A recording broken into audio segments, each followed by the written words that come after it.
So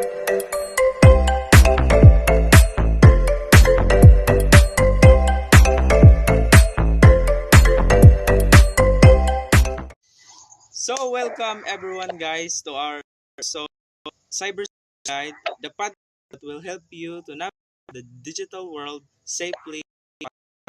This episode, I am your host Carlo Jes. And I am Rolika.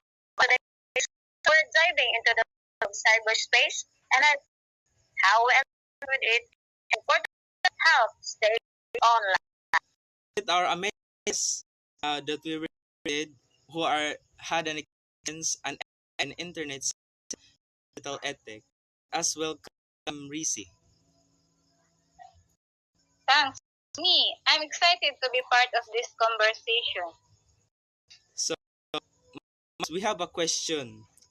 Hear the term space at all time, but what does it really means?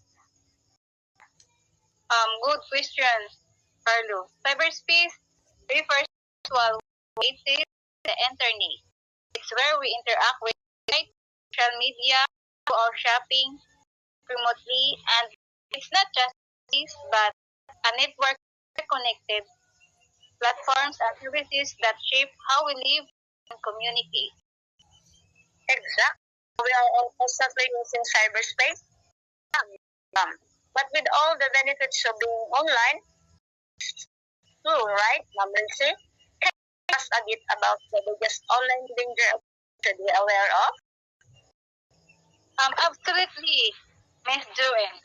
Some of the big include cybercrime, hacking, and identified theft, privacy issues. A lot of aren't aware of personal information they have they're giving away when they sign up a website or use social media. Another growing problem is misinformation. It's so easy to spread false or harmful information online, which can have serious consequences. That is definitely true. With so many platforms out there, it is hard to keep track of the risk. Ma'am, what steps can people to protect themselves online? And first and foremost, people need to be aware of what they're sharing. Strong passwords for your account. If possible, enable to authentic. Be cautious about what you post on social media and verify things regularly.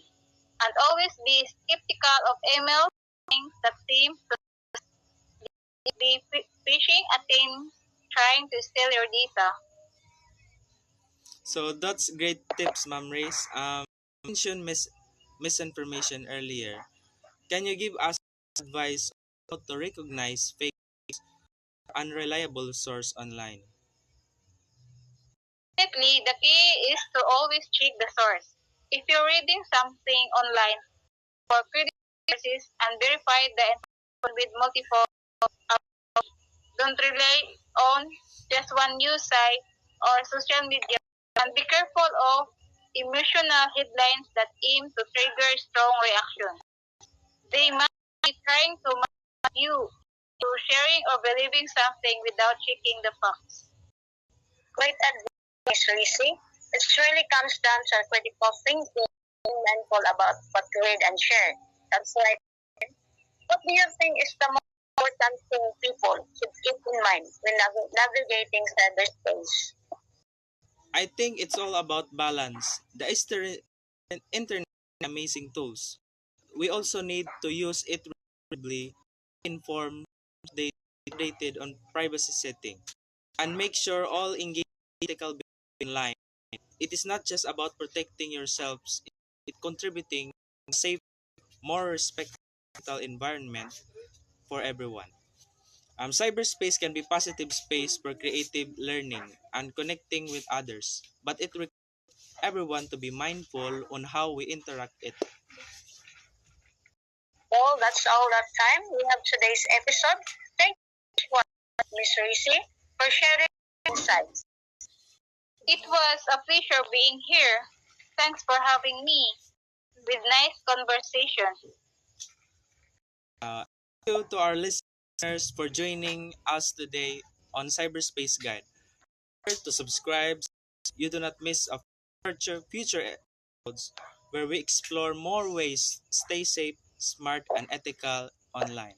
We will see you next time on Cyberspace Guide. Stay safe out there and thank you. So,